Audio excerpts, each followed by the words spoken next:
झीरम घटना की आज 11वीं बरसी है, 11वें साल पूरी हुई है। परिवार जानना चाहता है कि उसकी सच्चाई सामने आना चाहिए। छत्तीसगढ़ की जनता जानना चाहती है, कांग्रेस पार्टी भी जानना चाहती है कि सच्चाई बाहर आना चाहिए। लेकिन दुर्भाग्य है, एनआईए ने जांच की, उसकी रिपोर्ट राज्य सरकार को नहीं मिला। न्यायिक आयोग जांच की, न्यायिक आयोग जांच में कमी बेसिक रही। राज्य सरकार ने कुछ बिंदु जोड़े और उसको जांच को अवधि और बढ़ाए। लेकिन भारतीय जनता पार्टी को इसमें भी आपत्ति। भारतीय जनता पार्टी के पूर्व नेता प्रत्यक्ष कोर्ट चले जाते हैं, हाईकोर्ट स्टे लेने के लिए, स्टे लेकर आते हैं।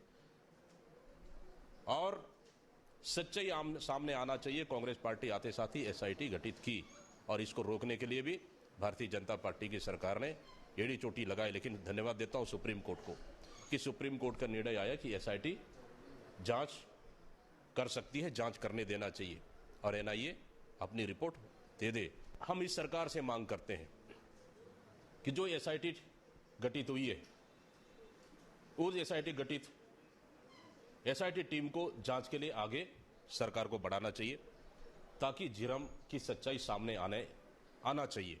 झीरम घाटी के विषय को लेकर के जिस तरीके से विगत सरकार ने राजनीति की, कहा कि जेब में रखा हुआ हमारा ये है, हम सबूत है, हम घूम रहे हैं, सबूत दिखाया नहीं किसी को। 5 साल बीत गए, अभी भी उसमें जो एक समिति का रिपोर्ट आया है उसको जाहिर नहीं किया है। मैंने अभी योजना की है उसको सबके सामने लाने की, तो देखते हैं क्या आता है उसमें।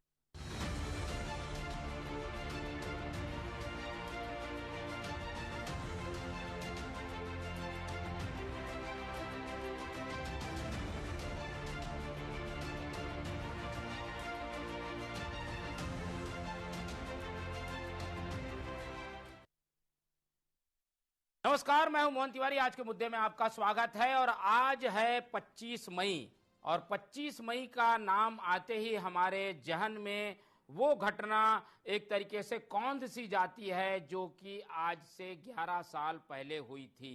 11 साल बीत गए हैं। 25 मई की वो झीरम घाटी की घटना आज भी भुलाए नहीं भूलती। उसका मंजर हमारी आंखों के सामने बार बार रहकर सामने आता है। 11 साल बाद भी आज झीरम ये पूछता है कि उसकी सच्चाई अब तक सामने क्यों नहीं आई। पीड़ितों के अपने सवाल हैं, राजनीतिक दलों के अपने सवाल जवाब हैं और इन सब के बीच सच्चाई अभी भी खोई हुई है। इसे ही आज हम जानने की कोशिश करेंगे। और इस बार हमने कोशिश की है कि राजनीतिक तू मैं से अलग हटकर हम कोशिश करें उन प्रत्यक्षदर्शियों की मंशा को जानने की जो कि इस घटना के गवाह हैं, इस घटना को सामने से उन्होंने महसूस किया, जिन्हें मौत छूकर निकल गई। वो क्या चाहते हैं, वो कैसी न्याय की उम्मीद रखते हैं, इसी पर आज हमने अपनी चर्चा रखी है। मिल लेते हैं उन मेहमानों से जो इस चर्चा में हमारे साथ रहेंगे। हम बहुत स्वागत करेंगे। हमारे साथ मौजूद हैं शिव सिंह ठाकुर जी, जो कि इस पूरी घटना के प्रत्यक्षदर्शी थे, घटना में वहां पर मौजूद थे। शिव सिंह ठाकुर जी, बहुत स्वागत है आपका। हमारे साथ शिव नारायण द्विवेदी जी हैं। उन्होंने एक बार फिर से पहल की है कि पीड़ितों को एक किया जाए, पीड़ित का संघ बनाया जाए, अपनी मांगों को अलग अलग फोरम में रख चुके हैं। शिव सिंह ठाकुर जी का भी बहुत स्वागत है। इसके अलावा सुरेंद्र शर्मा जी हमारे साथ मौजूद हैं। इस पूरे मामले में मुखर होकर हमेशा बेबाकी से पार्टी लाइन को भी ना देखते हुए हित की बात करने वाले सुरेंद्र शर्मा जी हमारे साथ हैं, उनका भी बहुत स्वागत है। तो तीनों मेहमानों का स्वागत करते हुए इस चर्चा को आगे बढ़ाते हैं और तीनों प्रत्यक्षदर्शी जो कि इस पूरी घटना में मौजूद थे, वो क्या सोचते हैं जब सच आज तक सामने नहीं आया है, उनके मन में क्या चल रहा है। पहले एक एक राउंड उनकी मन की व्यथा सुन लेते हैं। पहले चलते हैं सुरेंद्र शर्मा जी से समझने की कोशिश करें। शर्मा जी, आपने घटना देखी, घटने में आपने अपने कई साथियों को भी खोया, पर अब तक ये नहीं जान पाए हैं कि आखिर ये घटना हुई क्यों, कौन इसका दोषी है। ऐसे में आपके मन में क्या चल रहा है, क्या सोचते हैं इस पूरी घटना को लेकर आप? मोहन भाई, दरअसल में एक बात तो आपको स्पष्ट है कि ये घटना के पीछे षड्यंत्र तो था और उसके पीछे कारण ये है कि हम लोग जब 2 दिन पहले दंतेवाड़ा गए थे और दंतेवाड़ा जाते समय जिस तरह की पुलिस की सुरक्षा व्यवस्थित थी, ओपनिंग पार्टी था और जिस तरह से सुरक्षा चाक चौबंद थी, सभी गाड़ियों की जांच हो रही थी, सभा में तमाम किस्म की जांच के बाद ही सब कार्रवाई हो रही थी, वो कार्रवाई 25 मई को नहीं थी। 25 मई को पुलिस व्यवस्था वैसी नहीं थी जी। जैसे आमतौर पर होती है। नंबर 1। नंबर 2, जब इतनी बड़ी परिवर्तन यात्रा चल रहा था तो उस दिन वहां का एसपी वहां से बाहर था। जगदलपुर का जो एसपी है वो वहां उपस्थित नहीं था। नंबर 3, जब घटना घट गई, गोलियां चल रही थी और जब नक्सली हम लोगों को पकड़ के ले गए तो उन्होंने हमसे पूछा इसमें से नंद कुमार पटेल कौन है। अब आप एक बात बताइए मेरे को, नक्सली अगर सिर्फ दहशत पैदा करने के लिए इस घटना को अंजाम देते तो सबको मार देते, कोई गोली की कमी तो उनके पास थी नहीं। और हम लोगों को छोड़ा और हम लोगों से ही पूछा कि इसमें से नंद कुमार पटेल कौन है। ये अपने आप में प्रमाणित तथ्य है कि नक्सली विशेष रूप से नंद कुमार जी पटेल की हत्या करना चाहते थे। अब वो हत्या क्यों करना चाहते थे? उस हत्या से किसको लाभ हो सकता है, किसको लाभ हुआ, ये एक ऐसा प्रश्न है। इस प्रश्न को छत्तीसगढ़ की जनता भी जानना चाहती है, जिनके घर के लोग शहीद हो गए वो भी जानना चाहते हैं, हमारे परिवारजन के लोग भी जानना चाहते हैं। हम लोग तो सब सामान्य कांग्रेस पार्टी कार्यकर्ता है भाई, अपना पार्टी का काम करने गए थे। हम तो वहां गोली खाने नहीं गए थे, नक्सलियों से लड़ने भी नहीं गए थे, कोई नक्सलवाद के खिलाफ वो आंदोलन में नहीं था। फिर ये घटना घटी और उसके बावजूद आज 11 साल हो गया। 11 साल में 5 साल भारतीय जनता पार्टी की सरकार रह गई, 5 साल कांग्रेस की सरकार रह गई, कई आयोग बने, एनआईए ने जांच किया, भारतीय जनता पार्टी ने सीबीआई जांच की घोषणा की और तरह तरह की बातें होती रही, मगर ये ऐसा एक जादुई चिराग में छुप गया है कि इसकी जो सत्यता है ये आज तक बाहर नहीं आई। ये सत्यता बाहर आनी चाहिए और ये षड्यंत्र था, इसमें कोई संदेह की बात नहीं है, मगर इस षड्यंत्र के पीछे कौन था और क्यों था, इस बात को उजागर होना चाहिए। और अगर षड्यंत्रकारी का नाम अगर स्पष्ट रूप से प्रमाणित होता है तो उसको दंड भी मिलना चाहिए, ये हमारी मांग है। ठीक है, चलिए ये सुरेंद्र शर्मा जी का पक्ष आ गया। आप चलते हैं शिव सिंह ठाकुर जी से समझने की कोशिश करते हैं। शिव जी, आखिर ये घटना में लग तो रहा था कि कोई साजिश है, कहां पर चूक हो गई कि 11 साल से हम ये पता ही नहीं कर पाए कि आखिर साजिश वाला पक्ष कहां अटक गया? आप लोगों की भी सरकार थी, केवल बीजेपी को दोष देने से नहीं चलेगा। अटकन कहां पे है, कहां पर अड़चन है जो सच्चाई सामने नहीं आ पा रही है? देखिए मोहन जी, सरकार डॉक्टर रमन सिंह की भाजपा की सरकार थी, तो दोषी तो सबसे पहले जो मुखिया है, जो सरकार का मुखिया है, जिसकी जवाबदारी है उस छत्तीसगढ़ के प्रदेश की जनता की सुरक्षा की और सारी व्यवस्था, तो दोषी तो हम डॉक्टर रमन सिंह को मानते हैं, क्योंकि उन्होंने सुरक्षा नहीं दिया। हम सुरेंद्र भैया ने कहा कि किसी प्रकार का कोई आरोपी नहीं लगा था। उसके पहले सारे जगह हम जब नक्सली क्षेत्र में जाते थे तो बराबर आरोपी हमको दिखते थे, जंगल के अंदर भी घूमते दिखते थे। लेकिन उस दिन आखिरी दिन जो सुकमा की सभा थी, उस सभा के अंदर भी, उसके पहले जो नक्सली क्षेत्रों में जब सभा होती थी तो जो सभा के अंदर भी कम से कम 100-150 जो हमारे जनता बैठे रहती थी, उसके बीच में एक पुलिस वाला बंदूक लेके खड़ा रहता था। उस सभा के अंदर भी बंदूक लेके जो नक्सली क्षेत्र में सुरक्षा व्यवस्था रहती थी। लेकिन उस दिन सुकमा के सभा में भी पुलिस नाम की चीज नहीं थी। और उसके बाद जब हम सुकमा से केसलूर के लिए जो प्रोग्राम में जब कार्यक्रम में जाने लगे, उस बीच में भी किसी प्रकार की फोर्स नहीं थी, आरोपी नहीं था। जबकि जो जो पुलिस जो पॉइंट रखी रहती है उस जगह में आरोपी खड़े रहते हैं। लेकिन उस दिन वहां से लेके वहां तक कोई भी आरोपी नहीं था और ना सर्चिंग किया गया।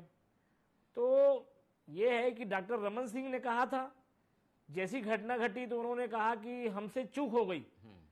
भाई, आपसे चूक हो गई बोल देने से आप नहीं बचोगे। आपकी सरकार थी, उस चूक का आप जो हमारे भाई, चाहे फोर्स के हों, हमारे कांग्रेस के हैं, चाहे आम नागरिक जो मारे गए, जो बच्चे अनाथ हो गए, हमारी बहनों विधवा हो गई, उनके लिए आपने फिर चूक के लिए क्या किया? आपकी सरकार ने केवल इतिश्री कर लिया, बोल दिए, चूक हो गए और अब आप सरकार चला रहे हो मजे से। नहीं, इसमें अड़चन मैं ये जानना चाह रहा था कि ये सब चीजें सामने हैं, जांच क्यों नहीं हो पा रही है, ये क्यों नहीं बात हो पा रही है जो आप लोग बता रहे हैं? जांच तो सर्वविदित है कि जब जांच हुई, पहले एनआईए की जांच हो रही थी, हमारी सरकार थी डॉक्टर मनमोहन सिंह जी की, जांच बहुत तीव्र गति से चल रही थी। लेकिन जैसी मोदी जी की सरकार आई, जांच में लिपापोती चालू कर दी है, क्योंकि मालूम है कि सरकार तो डॉक्टर रमन सिंह की, भाजपा की है, दोषी तो उन्हीं के अधिकारी रहेंगे, उन्हीं के जो जितने उस समय के जिम्मेदार अधिकारी हैं वही तो दोषी होंगे। बाकी तो बाद में जो षड्यंत्रकारी थे वो तो बाद में मिलेंगे, लेकिन पहले तो इन लोगों को सस्पेंड किया जाएगा, इनको निलंबित किया जाएगा।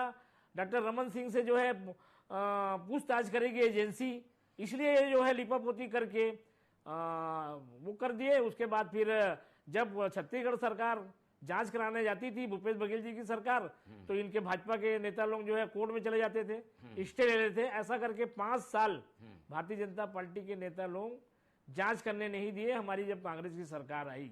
इसीलिए जांच अभी तक पेंडिंग है और केंद्र की मोदी सरकार नहीं चाहती, क्योंकि इन्हीं के अधिकारी वो जवाबदार है और इनसे पुलिस पूछेगी। ठीक, मतलब साजिश जरूर थी, लेकिन ये जांच में अब तक सामने नहीं आ पाई है। शिवनारायण द्विवेदी जी की ओर चलते हैं। शिवनारायण जी, आपने अलग अलग फोरमों में इस पूरे बात को रखा है, पार्टी में आप थे तो भी और नहीं थे तो भी, अब आप आगे क्या कदम उठाने जा रहे हैं? हमने देखा कि आपने एक प्रेस नोट भी जारी किया है, अगला कदम क्या है आपका? देखिए, हमारा अगला कदम ये है कि चूंकि एनआईए ने जांच किया, हम सब जितने भी पीड़ित थे, घायल थे, किसी से कोई बयान नहीं, जांच किस विषय में की हमको तो यही समझ में नहीं आ रहा है एनआईए ने, क्योंकि किसी का कोई बयान नहीं लिया गया। यदि आप कोई केस की जांच कर रहे हैं, छानबीन कर रहे हैं, तो जो पहले वहां पर मौजूद थे, जो वहां घायल थे, पीड़ित थे, जो वहां पर कार्यक्रम थे, उनसे लेना था बयान, वो नहीं लिए। उन्होंने अपना रिपोर्ट पर प्रस्तुत कर दिया। उसके बाद में उस समय के जो हमारे मुख्यमंत्री जी थे, वो भी चाहते थे कि सीबीआई जांच हो, डॉक्टर रमन सिंह जी। तो उनके जो मंत्री थे विधानसभा में, अजय चंद्राकर ने एक सीधा जारी कर दिया था बयान, और उन्होंने घोषणा की थी कि सीबीआई जांच कराएंगे। फिर आपने सीबीआई जांच क्यों नहीं कराई? उसके बाद एसआईटी जांच का भी सुप्रीम कोर्ट ने आदेश कर दिया है। एसआईटी जांच को तीव्र गति से करना चाहिए। आज माननीय हमारे जो प्रदेश के अध्यक्ष है वैद्य जी, इनने भी मांग की है। तो हम ये चाहते हैं कि जब एक छोटी सी घटना वीरनपुर में एक व्यक्ति की मृत्यु हो गई थी, उस व्यक्ति की मृत्यु होने के बाद में दोषियों को पकड़ लिया गया, जेल भी गए, अपराधियों के नाम भी सामने आ गए, तो आपने सीबीआई जांच का आदेश कर दिया एक घटना में। यहाँ 32 लोगों की जान गई है। तत्कालीन प्रदेश अध्यक्ष गए, नेता प्रतिपक्ष थे, केंद्रीय मंत्री थे, विधायक थे, बहुत सारे कांग्रेस कार्यकर्ता, पुलिस के जवान, ड्राइवर और बहुत सारे लोग घायल हुए, तो हम सब लोग थे। तो ऐसे स्थिति में सीबीआई जांच आपने छत्तीसगढ़ में चालू कर दी है, तो इसकी सीबीआई जांच क्यों नहीं कराते हम? इससे स्पष्ट हो जाएगा कि भाई इसमें दोषी कौन है, कौन नहीं करके। आज जो वहां पर कमांडर थे, नक्सली कमांडर, जिनने उस घटना को अंजाम दिया, सारे लोगों की मृत्यु हो चुकी है। कुछ दिन में जो वहां नक्सली थे वो भी मर जाएंगे। तो आप किससे पूछेंगे कि इस घटना के पीछे राजनीतिक षड्यंत्र था, तो किसने सुपारी दी थी आपको? यदि आप अभी नहीं करेंगे तो समझ लीजिए कभी हम लोगों को न्याय नहीं मिलेगा। 11 साल बाद क्या लगता है कि अब एसआईटी, क्योंकि अब जांच करने की बात कह रही है, तो जांच होगी तो कुछ निकलेगा? एसआईटी जांच करने का आदेश माननीय मुख्यमंत्री भूपेश बघेल जी ने, मुझे ऐसा लगता है 2018 में यही सरकार बनी थी, तत्काल घोषित कर दिया था। ठीक है। लेकिन कहीं न कहीं से उनको अड़चन आ रही थी, चाहे एनआईए की तरफ से हो, चाहे स्वीकृति नहीं मिली हो। उसको सुप्रीम कोर्ट ने अभी परमिशन दिया 8 महीना पहले, तो उसको होना चाहिए। तो कुछ ना कुछ जरूर निकले, क्योंकि घायल तो बचे ना। जब घायल ही बचे हैं तो वो बताएंगे कि किस दिशा में घटना हुई, उस घटना के पीछे कहे षड्यंत्र था। उस घटना के पहले जो 2 दिन पहले दिनेश पटेल ने जो मैसेज भेजा था, उसमें वो मैसेज में सरकार गिरना तय था रमन जी की, तो मैसेज ये कि किसने आदान प्रदान किया, और फिर उसको किस बुरी तरह उनको मारा गया, उनकी हत्या की गई। उनको तो गोलियों से भी नहीं मारा, कुल्हाड़ी से उनके ब्रेन को काट दिया, चेहरा काट दिए, और इतनी बुरी तरह हत्या किया गया। तो सुपारी किलिंग हत्या नहीं होती तो नक्सली सबको मार के निकल जा रहे थे। बिल्कुल। तो इस तरह से घटना जो घटी बहुत बड़ी घटना है, और आज भी हम नहीं भूल पा रहे हैं। और जो जितने शहीद हुए उन सबको हम नमन करते, प्रणाम करते हैं, और इस घटना को भुला भी नहीं सकते जीवन में। तो हम ये चाहते हैं कि न्याय मिले, सरकार किसी की भी हो, नेता कोई भी हो, और कोई भी इसमें संलग्न हो, चाहे भारतीय जनता पार्टी का नेता संलग्न हो, चाहे कांग्रेस नेता संलग्न हो, इसमें जो भी गलत है उसको अन्याय जो किया उसके साथ सजा मिलना चाहिए, हमको न्याय मिलना चाहिए। बिल्कुल न्याय मिलना चाहिए, पर जो रास्ता अख्तियार किया जा रहा है उससे कितने हद तक आप लोग सहमत हैं? एक-एक करके प्रतिक्रिया ले लेते हैं। सुरेंद्र शर्मा जी की ओर जाते हैं। शर्मा जी, 11 साल बाद अब कुछ जो रास्ता दिख रहा है वो एसआईटी के थ्रू ही जाता हुआ दिख रहा है, इससे कितना सहमत होंगे? अब फिर बीजेपी की सरकार है, एसआईटी उनके अधीन है, अब जांच होगी, कितनी सच्चाई सामने आ सकेगी? इससे क्या आप लोग सहमत रहेंगे क्या, जो सच्चाई सामने आएगी? जो और मैं दरअसल में ये बात एसआईटी सीबीआई एनआईए की नहीं, बात नियत की। अगर सरकार सक्षम है, जैसे अभी शिव नारायण डॉक्टर साहब ने कहा कि बीरनपुर में कैसे पूरी कार्रवाई हो गई इतनी तेजी के साथ, तो झीरम में क्यों नहीं हो सकती? वही अधिकारी है ना, हमारे छत्तीसगढ़ के ही अधिकारी हैं, वो इसी देश के अधिकारी हैं, उनकी योग्यता सक्षमता में कोई दिक्कत थोड़ी है। नहीं, ये नक्सली परिस्थितियों में हुई घटना है, इसलिए नक्सली परिस्थिति में भाई मैं एक बात पूछ रहा हूँ आपसे, जो पुलिस को इनपुट मिलता है, जो गोपनीय रिपोर्ट आती है, जब परिवर्तन यात्रा के लिए डिप्लॉयड किया जाता है, सुरक्षा बल डिप्लॉयड किया जाता है, वो पूरा रिकॉर्ड में रहता है। जब प्रशांत मिश्रा आयोग का गठन किया गया तो उसमें षड्यंत्र का कॉलम था ही नहीं, इसके पीछे कौन था इस बात का कॉलम था ही नहीं, इसको मिसलीड किसने किया इस बात की जानकारी थी ही नहीं। मैं ये बात कह रहा हूँ कि कोई भी सरकार, आज भारतीय जनता पार्टी की सरकार है, हम अविश्वास नहीं करना चाहते, हम सिर्फ ये बात चाहते हैं कि साफ नियत के साथ जांच कर दो। साफ नियत के साथ जांच जब करोगे, वो साफ, देखो क्या है मोहन भाई, आप भी अच्छी तरह जानते हैं न्याय क्या है और क्या होना चाहिए, इसको छोटा छोटा बच्चा भी जानता है। ये कोई रॉकेट साइंस तो है नहीं कि इसके लिए बहुत बड़े टेक्नोलॉजी की जरूरत है। सवाल इस बात का है कि ईमानदारी के साथ, नियत के साथ जब जांच की जाएगी तो जो भी इसके पीछे है वो पकड़ा जाएगा। इसमें कोई दिक्कत की बात नहीं है। पुलिस का पूरा रिकॉर्ड होता है, जितने लोगों ने बयान दिया है उनका रिकॉर्ड होता है, उसके पहले क्या घटना हुई, कितनी सूचनाएं, गोपनीय सूचनाएं मिली कि वहां पर नक्सली इकट्ठे हो रहे हैं। 400-500 नक्सली थे मोहन भाई, कैसे मान लोगे कि पुलिस को पता नहीं चलेगा? तो वो भी कोई केसलूर से ज्यादा दूर नहीं है, दरभा से ज्यादा दूर नहीं है, उधर तोकापाल है और इधर दरभा है, 7-7 किलोमीटर के बीच में, तो सड़क के किनारे, सड़क के ऊपर। ये घटना जो है किसी को भुलावे में डाल के आप गोल गोल रानी करते रहो, अलग बात है। बहुत सारी चीजों में गोल गोल रानी चलता है, तो इसमें भी गोल गोल रानी करना चाहेंगे तो बरसों चलेगा, नहीं पता चलेगा। अगर साफ नियत के साथ अगर सरकार जांच कराना चाहती है तो मेरा दावा है कि इस रहस्य का उद्घाटन होगा, और अगर सही नियत से वो जांच कराएंगे तो भारतीय जनता पार्टी की सरकार है, तब भी हम उसका समर्थन करेंगे, उस पर विश्वास करेंगे। ठीक है, उस पर विश्वास करेंगे। लेकिन दो महत्वपूर्ण जांचें हुई है, एक तो न्यायिक आयोग की और दूसरी एनआईए की, इससे कितना सहमत है? शिव जी से पहले ले लेते हैं। शिव जी, ये दो जो जांच हुई है उसमें चीजें सामने आई हैं, नक्सलियों ने अपना वर्चस्व कायम करने के लिए, एक मैसेज देने के लिए, दहशत फैलाने के लिए घटना को अंजाम दिया, ऐसी बातें उसमें लिखी है। देखिए मोहन जी, दहशत फैलाने, एनआईए की क्लोजर रिपोर्ट जो है वो ये बोली कि दहशत फैलाने की, तो उसी को अगर दहशत फैलाना होता तो नक्सली गोलीबारी करते। जैसे सुरेंद्र भैया बता रहे थे कि नाम पूछ रहे थे, शहीद नंद कुमार पटेल का नाम पूछ रहे थे, तो अगर नक्सली जब भी दहशत फैलाते हैं, गोलीबारी करते हैं, और जो उनके जद में आया वो मारे जाते हैं, मर जाते हैं और अपना वो चले जाते हैं, एम्बुलेंस लगाते हैं, गोलीबारी करते हैं, जो उस जद में आया वो मारा गया और अब चले जाते हैं। ये नहीं पूछते कि इसमें नंद कुमार पटेल जी कौन है, इसमें महेंद्र कर्मा जी कौन है, इसमें दिनेश पटेल कौन है। मतलब कुल मिला के ये सुपारी किलिंग था। अगर तो इसी चीज को एनआईए ने जब क्लोजर रिपोर्ट पेश की कि दहशत फैलाने के लिए किया गया, तभी भूपेश बघेल जी जब सीएम बने तो उन्होंने उस एसआईटी का गठन करने के बाद क्लोजर रिपोर्ट को मांगा एनआईए से, केंद्र की सरकार से, ठीक है भाई आप अपनी रिपोर्ट दे दीजिए। आप तो रिपोर्ट पूरा दहशत फैलाना बोल के रिपोर्ट को बंद कर दिए। अब हम इसकी जांच कराएंगे जिसमें राजनीतिक षड्यंत्र की जांच नहीं हुई है। तब फिर एनआईए ने फिर से कोर्ट में जाके बोले नहीं हमारी जांच पूरी नहीं हुई है, अब हम नहीं देंगे। वो आखिरी तक नहीं दिए, 5 साल हो गया। तो हमारे भूपेश जी ने, फिर हमारी सरकार ने जीतू मुदलियार जो शहीद उदय मुदलियार के लड़के हैं, उनसे उन्होंने फिर एफआईआर करवाया जगदलपुर में जाकर, उसकी जांच चालू हुई। उसमें भी जाके धर्मलाल कौशिक जी कोर्ट से जो है स्टे ले लिए। तो इस प्रकार से न्यायिक जांच तो ये जांच कर रही है कि क्या नॉर्म्स रहते हैं और नॉर्म्स का पालन हुआ कि नहीं, कितने फोर्स लगने थे, अधिकारियों के बयान होंगे, कौन ये इसमें अभी राजनीतिक षड्यंत्र जो हुआ है, जो इसमें राजनीतिक षड्यंत्र के पीछे जो दोषी हैं, मेरा ऐसा मानना है, न्यायिक के बारे में ज्यादा नहीं जानता, लेकिन जो मैं सुना हूं कि अभी तक तो न्यायिक जांच में ये दोनों जांचों से आप लोग सहमत नहीं है? बिल्कुल नहीं है। बिल्कुल। शिव सिंह ठाकुर जी के बाद आप चलते हैं शिव नारायण द्विवेदी जी की ओर। द्विवेदी जी, ये बार बार कहा जाता है कि न्यायिक आयोग के बिंदु तय थे, उसकी सीमाएं तय थी, उन सीमाओं में जांच हुआ है।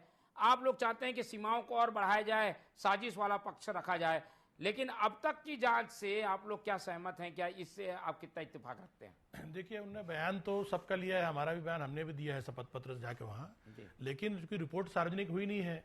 आज माननीय प्रदेश के गृह मंत्री विजय शर्मा जी का बयान था, और कल सुरेंद्र शर्मा जी ने भी अपने डिबेट में बोला था कि यदि जांच रिपोर्ट आई है उसको जनता भी सार्वजनिक करिए आप। तो मुझे ऐसा लगता है कि जो सदन विधानसभा का पटल शुरू होगा जुलाई में, उसमें रखी जाएगी, तो उसमें यह पता लगेगा कि उसमें जांच रिपोर्ट में माननीय प्रशांत मिश्रा जी के जो न्यायिक जांच आयोग के अध्यक्ष थे, उनकी रिपोर्ट में क्या आता है उसमें स्पष्ट हो जाएगा। रहा सवाल न्यायिक जांच आयोग का प्रश्न पर, चूंकि वो संवैधानिक संस्था है और न्यायाधीश जी कर रहे थे, उस पर हम कुछ नहीं कहेंगे, लेकिन जांच एक रिपोर्ट आने के बाद ही कुछ बोल सकते हैं। लेकिन न्यायिक जांच आयोग के अलावा जो न्यायिक जांच हुई है उससे हम बिल्कुल भी संतुष्ट नहीं है, क्योंकि किसी का कोई बयान नहीं, किसी से कोई पूछताछ नहीं, अपने मन से उन्हें जांच कर दिया, अपने मन से क्लोजर रिपोर्ट कर दिए। और कहीं ना कहीं से, जैसे भी शिव ठाकुर जी बोल रहे थे, आप जो हत्या हुई है, तो यदि जैसे आपने कहा कि दहशत फैलाने के नाम जैसा इनके रिपोर्ट में आया है कि दहशत फैलाना चाहते थे नक्सली, बिल्कुल ठीक बोल रहे थे। हम लोग सबसे यही पूछते थे नक्सली कि नंद कुमार पटेल कहाँ है। वाकी टाकी में ये दूसरे नक्सली कमांडर से बात करता था, यहाँ के कमांडर, कि नंद कुमार पटेल तुम्हारे पास है क्या? तो नंद कुमार पटेल, दिनेश पटेल, महेंद्र कर्मा, तीन को लगातार पूछना, यदि ऐसा है तो कहीं ना कहीं से सुपारी किलिंग हत्या, कि इनको मारना ही है, तभी तो ये मतलब दहशत के अलावा सुपारी किलिंग लगती है। नहीं नाम पूछते तो थोड़ी जानते कि नंद कुमार पटेल कौन है, क्या है, करते मार दीजिए आप उनको। तो नक्सली तो पहले जैसे फायरिंग किए, जितने लोग, कुछ लोग घायल हुए, मरे, उसके बाद जिनको पकड़ के ले गए नंद कुमार पटेल जी को, उनके बेटे दिनेश पटेल को, कवासी लकमा को, हम लोगों को सबको ले गए।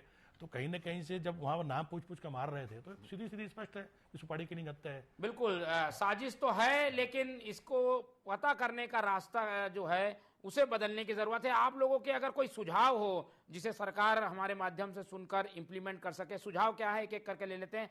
शर्मा जी की ओर चलते हैं। शर्मा जी, आप क्या चाहते हैं, इसमें क्या रास्ता इख्तियार किया जाए? क्या सुझाव है जिससे सच्चाई तक पहुंचा जा सकता है? आपके क्या सुझाव है? नहीं, मैं तो पहले भी बोल चुका हूँ कि सुझाव की क्या आवश्यकता है। ये जो अभी सरकार चला रहे हैं, कोई दूध पीते बच्चे तो है नहीं। अगर नियत के साथ जांच करेंगे, किसी बात को छुपाने की आवश्यकता क्या है भाई?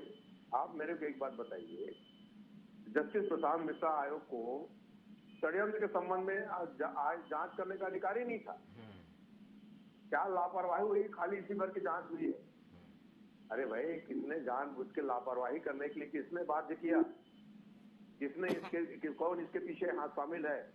तो मैं ये कह रहा हूं कि अगर ईमानदारी के साथ, नियत के साथ जांच करोगे तो अभी भी सारी बातें पता चल जाएगी।